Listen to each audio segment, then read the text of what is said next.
wabarakatuh. Perkenalkan, nama saya Nabila Septifa Wilandra dengan NIM 23231068. Saya berasal dari Prodi Pendidikan Ilmu Pengetahuan Alam. Di sini saya akan mempresentasikan sebuah video penjelasan ulang atau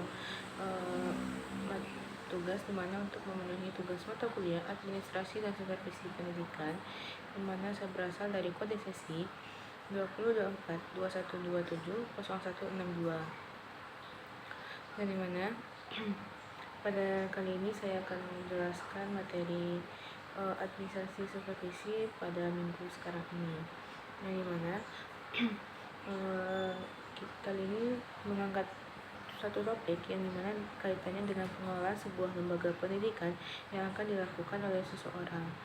Kita sebut sebagai pemimpin atau bisa disebut juga dengan leadership. Nah, soal ide berarti leadership berarti kita akan bicara soal teori-teori yang menyebabkan atau menjadi penyebab munculnya istilah kepemimpinan atau pemimpin ini. Sebab timbulnya pemimpin ada 3 faktor yang mendasarinya. Hal ini teori pertama kita menyebutnya dengan teori genetis atau teori yang mengidentifikasi bahwa yang namanya pemimpin itu muncul karena dilahirkan pemimpin itu.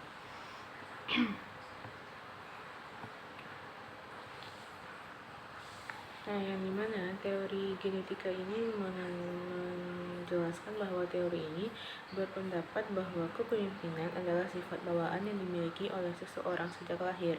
Pemimpin dianggap memiliki kelebihan tertentu seperti kepercayaan diri, keberanian, dan ketegasan yang membuat mereka secara alami mampu memimpin. Mereka dipandang sebagai individu yang secara genetik sudah memiliki potensi untuk menjadi pemimpin yang tidak sepenuhnya dipelajari atau dikembangkan melalui pengalaman atau pendidikan. Yang kedua ada teori sosial, yang dimana teori ini berbeda sama dengan teori genetik, yang dimana teori sosial ini menekankan bahwa kepemimpinan adalah hasil dari proses belajar dan pengalaman. Seseorang dapat menjadi pemimpin melalui pelatihan, pendidikan, dan pengembangan keterampilan. Menurut teori ini, siapa saja yang memiliki potensi untuk menjadi pemimpin jika mereka berusaha dan mendapatkan pengalaman yang tepat. Dan mereka berhak disebut memiliki teori sosial karena mereka telah melakukan beberapa pendidikan terlebih dahulu atau pelatihan untuk mengembangkan keterampilan yang mereka miliki. Yang ketiga ada teori ekologi, yang dimana teori ini merupakan gabungan dari teori genetika dan teori sosial, yang dimana mereka ini menyatakan bahwa pemimpin adalah hasil interaksi antara sifat bawaan dan pengalaman belajar, yang dimana pemimpin lahir dengan potensi tertentu, namun kemampuan mereka untuk memimpin juga dipengaruhi oleh lingkungan dan pengalaman yang mereka jalani. Dengan kata lain, keberhasilan seseorang pemimpin itu bergantung kepada kombinasi faktor internal dan eksternal yang mereka dapatkan. Dan secara garis besar, pengertian kepemimpinan itu adalah kemampuan seseorang untuk mempengaruhi orang lain agar bekerja sama secara sukarela dan efektif dalam mencapai tujuan bersama. Menurut para ahli, inti dari kepemimpinan bukan sekedar jabatan formal, tetapi lebih kepada kemampuan yang mempengaruhi dan mengelola hubungan interpersonal. Nah, pemimpin ini mampu menginspirasi, memotivasi, dan mengarahkan bawahannya untuk mencapai sasaran organisasi, yang dimana pemimpin ini menjadi tolak ukur yang sangat tinggi untuk membawa bawahannya bisa memiliki keinginan yang lebih motivasi dan mengarahkan kepada bawahan ini untuk lebih semangat untuk bawahan ini bisa menjadi pemimpin, karena pemimpin ini merupakan suatu impian pasti dari banyak orang yang dimana dia ingin menjadi pemimpin, yang dimana dia bisa mengajak semua bawahannya itu bisa mencapai suatu tujuan yang mereka inginkan.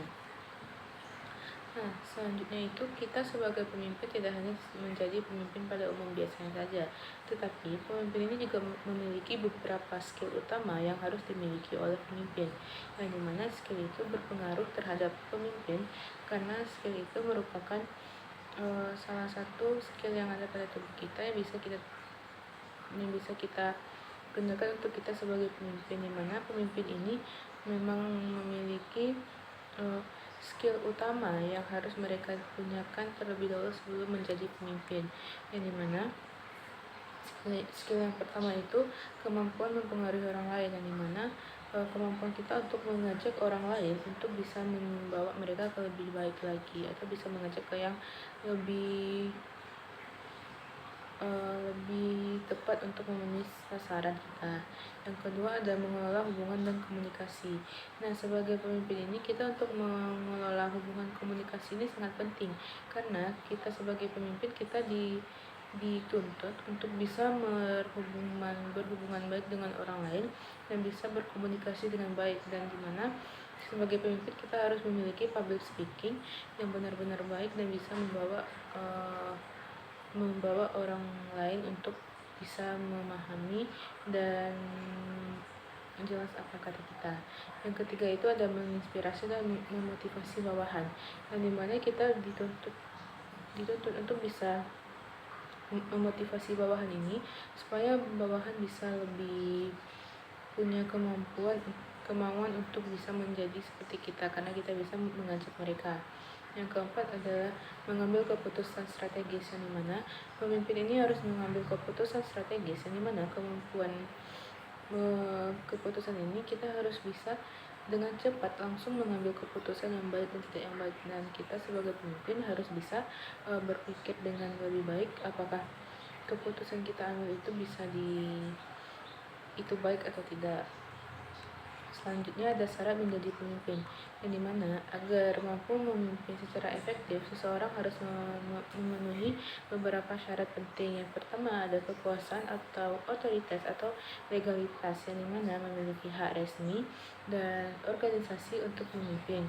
Yang kedua ada wibawa atau karisma, yang dimana memiliki daya tarik dan kepercayaan dari orang lain.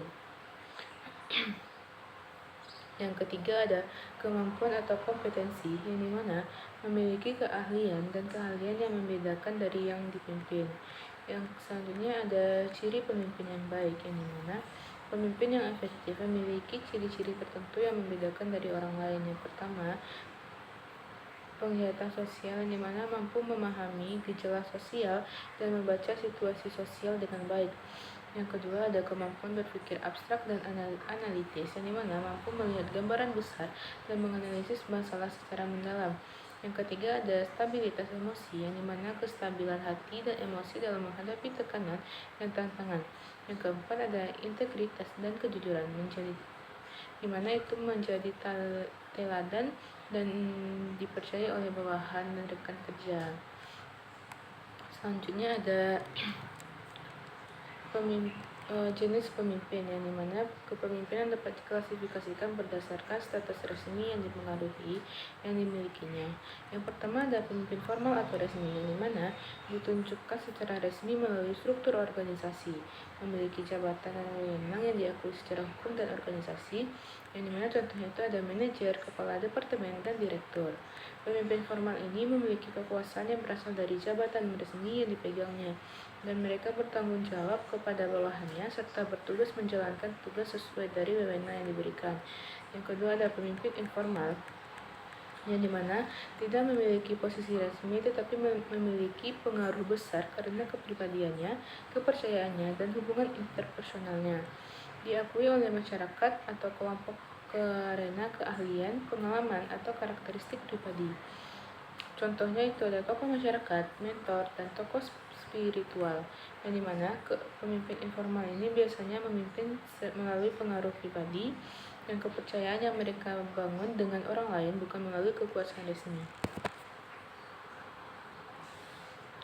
Selanjutnya ada perbedaan kepala dan pemimpin, yang dimana perbedaan utama antara kepala dan pemimpin terletak pada dasar kekuasaan dan pengaruh yang dimilikinya, yang dimana dasar kekuasaannya kepala berdasarkan posisi resmi dan resmi formal, sedangkan pemimpin berdasarkan kepercayaan, pengaruh pribadi dan pilihannya. Yang kedua itu ada aspek pengaruh, yang dimana kalau kepala terbatas kepada otoritas formal, sedangkan pemimpin meluas melalui inspirasi dan kepercayaan. Yang aspek ketiga ada tanggung jawab, yang dimana kepala kepala atasan dan organisasi. Sedangkan untuk pemimpin, untuk bawahan dan organisasi. Yang selanjutnya ada aspek pendekatannya, yang dimana aspek pendekatan yang kepala, kekuasaan tugas sesuai dengan perintah, sedangkan pemimpin menginspirasi dan memotivasi orang lain.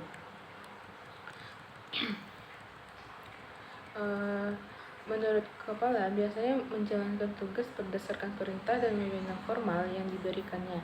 Sedangkan pemimpin lebih fokus pada pengaruh pribadi dan kemampuan motivasi orang lain secara sukarela. Kepala cenderung menjalankan tugas sesuai dengan prosedur, sementara pemimpin mampu membangun hubungan yang saling percaya dan menginspirasi orang lain untuk mengikuti visi dan misi yang mereka miliki.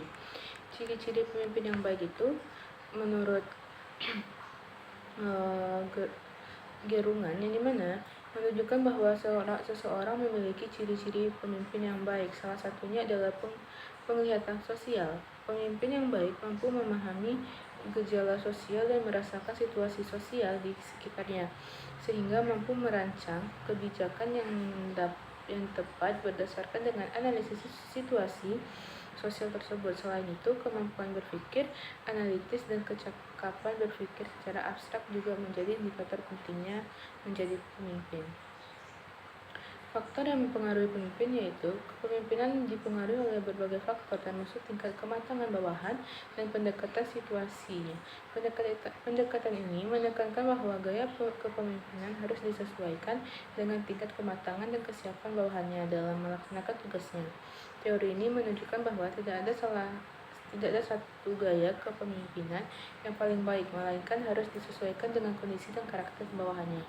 Dan dapat disimpulkan bahwa kepemimpinan adalah kemampuan yang mempengaruhi orang lain untuk mencapai tujuan bersama dan dapat dipelajari dan dikembangkan. Pemimpin yang efektif tidak hanya bergantung pada jabatan formal, tetapi juga dengan karakter, kepercayaan, dan pengaruh pribadi yang dimilikinya. Perbedaan utama antara kepala dan pemimpin terletak pada dasar kekuasaannya dan pengaruhnya.